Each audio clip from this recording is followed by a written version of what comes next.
peut dire qu'en matière de respect de liberté publique, le Sénégal a presque touché le fond. La situation que nous connaissons aujourd'hui, le pays ne l'a jamais connue depuis son indépendance. Même du temps du parti unique du président Senghor, on n'a jamais connu une situation pareille en matière de respect des libertés publiques.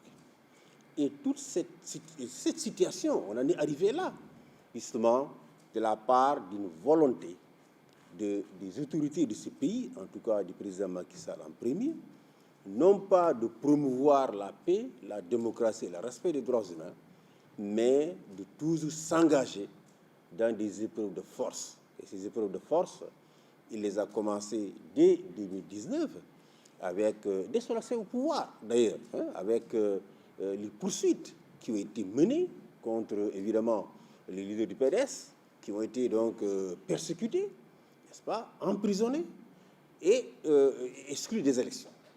De la même manière, on a eu ces poursuites également contre Khalifa Sall. Des poursuites qui, évidemment, on a essayé de fonder, comme toujours, dans une propagande. Pour dire aux Sénégalais, on veut lutter contre la corruption, on veut lutter pour la bonne gouvernance. Mais on a tout de suite vu la limite de ces arguments-là.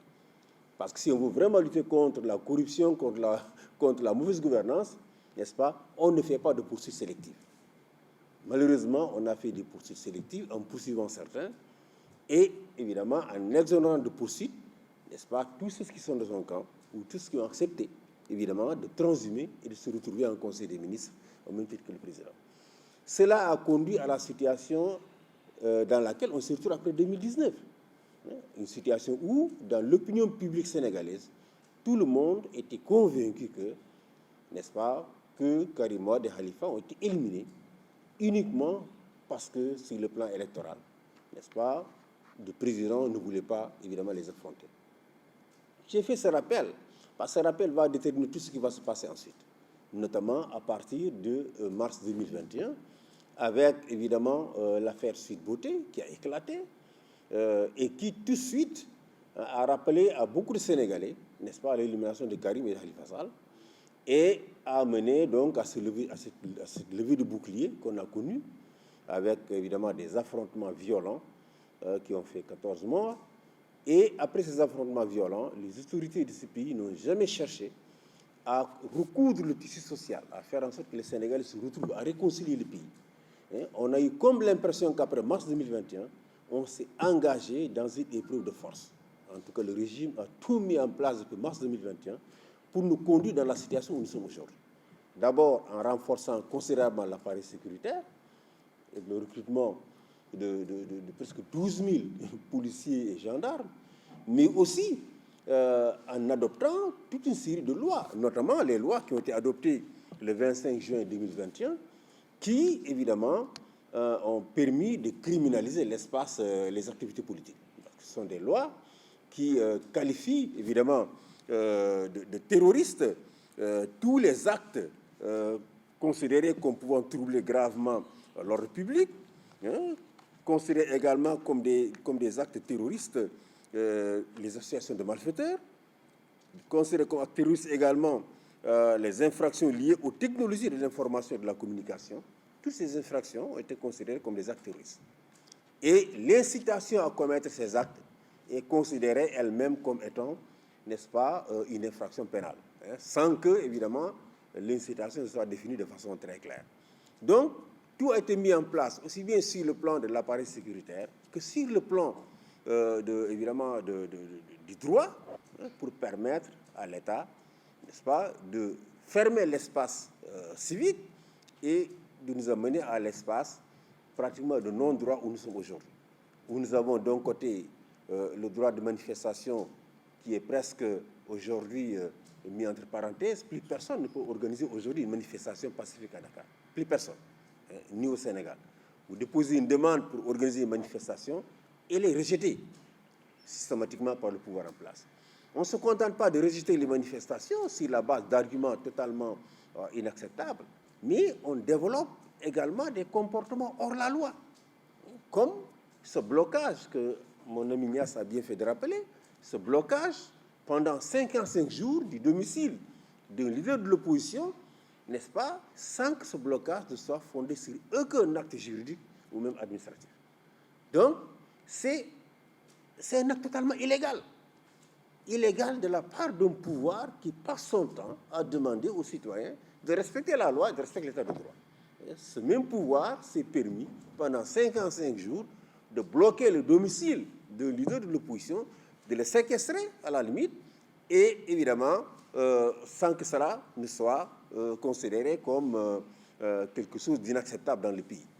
Nous avons eu aussi ces actes totalement illégaux qui sont commis tous les jours. Et au moment où nous vous en parlons, n'est-ce pas, les leaders de Yewwi étaient venus à mon bureau pour nous rencontrer, pour porter à notre attention le fait qu'ils ne peuvent plus se réunir. On ne parle même pas du siège de Pastef qui a été totalement scellé, mais un parti comme le PUR, c'est un parti légalement constitué, n'est-ce pas? Un parti comme le PRP de Déthié Fall, un parti légalement constitué. Le parti le grand parti de Gakou, c'est des partis légalement constitués. Mais aujourd'hui, aucun de ces partis ne peut organiser une réunion dans son siège. Avant même qu'ils ne se réunissent pour organiser les réunions, les sièges sont barricadés par la gendarmerie ou la police qui les empêche d'y accéder. De façon tout à fait illégale. Donc voici, on a un régime qui, aujourd'hui, a choisi d'être au-dessus de la loi. On n'est plus dans un état de droit dès lors que l'État lui-même se croit au-dessus de la loi. L'état de droit suppose que tout le monde est en dessous de la loi, y compris l'État lui-même et le président de la République. Mais lorsque l'État se considère au-dessus de la loi, on n'est plus dans un état de droit, on est dans un état policier. Donc les comportements qui ont permis à l'État de bloquer Ousmane Sonko chez lui pendant 55 jours et qui lui permettent aujourd'hui de bloquer les sièges du grand parti, les sièges du PRP et les sièges du PUR, sont des comportements d'un État policier. Ce ne sont pas des comportements d'un État de droit. Et nous devons dénoncer ces comportements. Nous ne devons pas accepter que la terreur puisse s'installer dans ce pays, n'est-ce pas, et que tout le monde se taise et que le pouvoir puisse commettre des actes totalement illégaux, n'est-ce pas, et qu'on considère que ces actes sont normaux, parce qu'on dit oui, il ne faut pas lutter contre l'État. On ne demande pas aux gens de lutter contre l'État en utilisant les méthodes de l'État policier, c'est-à-dire la violence.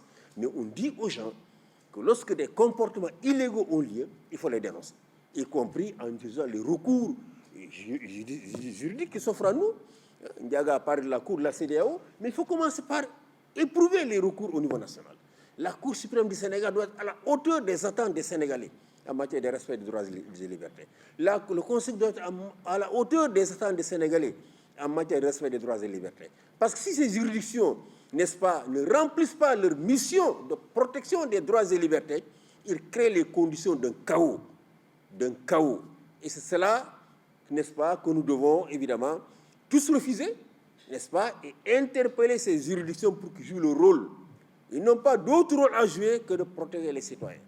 Et s'ils ne jouent pas ce rôle-là, évidemment, ils portent l'entière responsabilité du chaos qui peut advenir dans ce pays. Donc, vraiment, dénoncer avec vigueur cette restriction des libertés, dénoncer évidemment avec vigueur également les arrestations qui ressemblent à des rafles. On l'a dit dans la déclaration. Toutes ces personnes sont poursuivies pratiquement sur la base du même délit, appel à insurrection. Vous faites la plus petite déclaration, vous écrivez le plus petit message sur Facebook, on dit appel à insurrection, on vient vous chercher, on vous envoie en prison. On ne se limite même pas parfois à appel à insurrection. On dit oui, acte de manœuvre visant à compromettre la sécurité publique. Donc ce sont les mêmes délits, n'est-ce pas, ou les mêmes infractions, n'est-ce pas, qui sont évidemment collés pratiquement à tout le monde. Et on envoie pratiquement tout le monde en instruction. Même lorsque vous participez à une manifestation non autorisée, et on vous prend au cours de la manif, on doit vous juger en flagrant délit, on dit qu'il faut ouvrir une information judiciaire. Uniquement pour pouvoir vous envoyer en prison et vous y maintenir aussi longtemps que possible. Donc, ce sont évidemment des actions totalement abusives.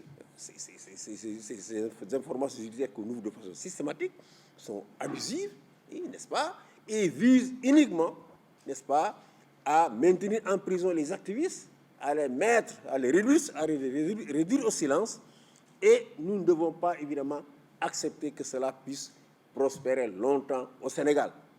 Les libertés que nous revendiquons ont été acquises de longues luttes. Des générations de Sénégalais ont lutté, ont fait la prison, ont été torturés pour qu'on arrive là. Pour que Macky Sall lui-même puisse être élu président de la République. Il y a beaucoup de batailles qui ont été menées pour qu'il puisse être élu président de la République. On ne peut pas accepter que lui et un petit groupe de gens qui l'entourent confisquent ses libertés et nous installent dans un état de non-droit. Je pense que nous devons vraiment être debout et dénoncer cette situation-là et utiliser tous les recours au niveau national, tous les recours au niveau international pour mettre fin à ça. Donc, nous demandons à ce que toutes ces personnes qui sont détenues sur la base de leurs opinions, parce qu'elles ont évidemment exercé le droit à la liberté d'expression ou ont essayé de manifester de façon pacifique, soient évidemment libérées ou que les poursuites contre elles soient abandonnées. Le cas d'Alioune Sané, c'est le plus symptomatique. Alioune a été arrêté, n'est-ce pas, en même temps que d'autres personnes, des députés, qu'on a libérés tout de suite. Il n'était pas seul. Mais lui, n'est-ce pas, on l'a envoyé, n'est-ce pas, disons, on a ouvert une information judiciaire. Le juge d'instruction a décidé qu'il ne pouvait pas le garder en prison parce que les informations vidéo qu'on lui a soumises ne permettaient pas d'incriminer Alioune Sané. Et malgré ça, le procureur, n'est-ce pas, a évidemment saisi la chambre d'accusation qui, évidemment, contre toute attente, n'est-ce pas, est allé dans le sens du procureur et a demandé à ce qu'il soit arrêté et mis en prison. Aujourd'hui, le sort d'Alioune Sané réside avec, évidemment, disons, avec le recours qui a été introduit par son avocat, et il est aujourd'hui réduit pratiquement au silence. Voilà la situation où on en est, où on instrumentalise la justice pour réduire les gens au silence, les empêcher de protester, de revendiquer leurs droits.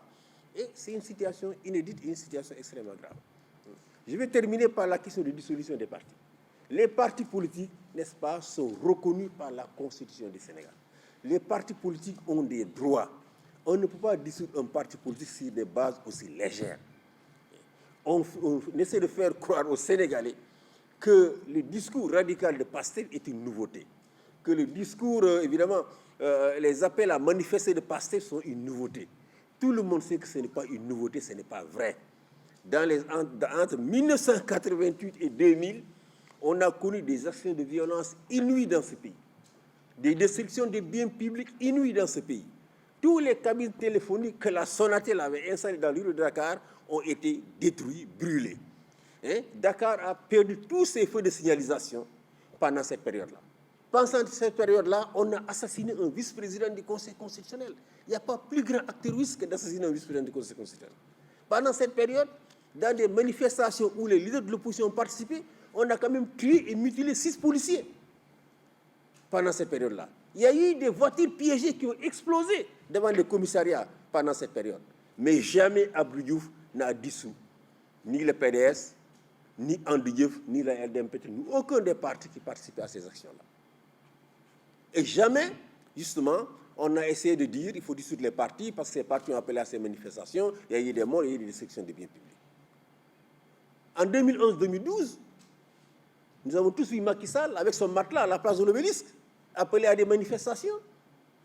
Plus d'une dizaine de morts, d'un policier, Fodé Ndiaye, qui a été, évidemment, sauvagement tué. Beaucoup de destruction de biens. Mais est-ce que le président Abdoulaye Wade a imputé ces destructions à leur parti et a demandé et a essayé de les dissoudre, n'est-ce pas, parce qu'ils avaient appelé à ces manifestations-là? Abdoulaye ne l'a pas fait. Il ne l'a pas fait. Donc, la violence, les appels, n'est-ce pas, à manifester, n'ont pas commencé dans ce pays avec Pastef, n'est-ce pas? Ils ont tout le temps eu lieu dans ce pays. Et vouloir dissoudre Pastef sur cette base, n'est-ce pas, est un abus de pouvoir, n'est-ce pas? C'est une manière de rayer ce parti de la carte politique du Sénégal, comme on n'en a pas connu, n'est-ce pas, depuis 1960, lorsque, évidemment, le PAI a été dissous par le gouvernement de Senghor et de Mamadou Dia. Donc, là également, il faut que les recours qui s'offrent justement au Pastef, au niveau national et au niveau international, soient utilisés pour leur permettre de retrouver leurs droits, n'est-ce pas, constitutionnels, accordés par la Constitution, protégés par la Constitution, et qu'on a voulu, sur la base d'un décret du président de la République, n'est-ce pas, effacer. Et on met en danger, n'est-ce pas, les libertés politiques. Et si nous laissons cette situation prospérer, l'avenir va être extrêmement sombre pour l'ensemble de la classe politique sénégalaise. Donc, ce que je voulais dire évidemment, dans mon temps de parole, hein, et on va laisser peut-être Sadignas faire le résumé en wolof.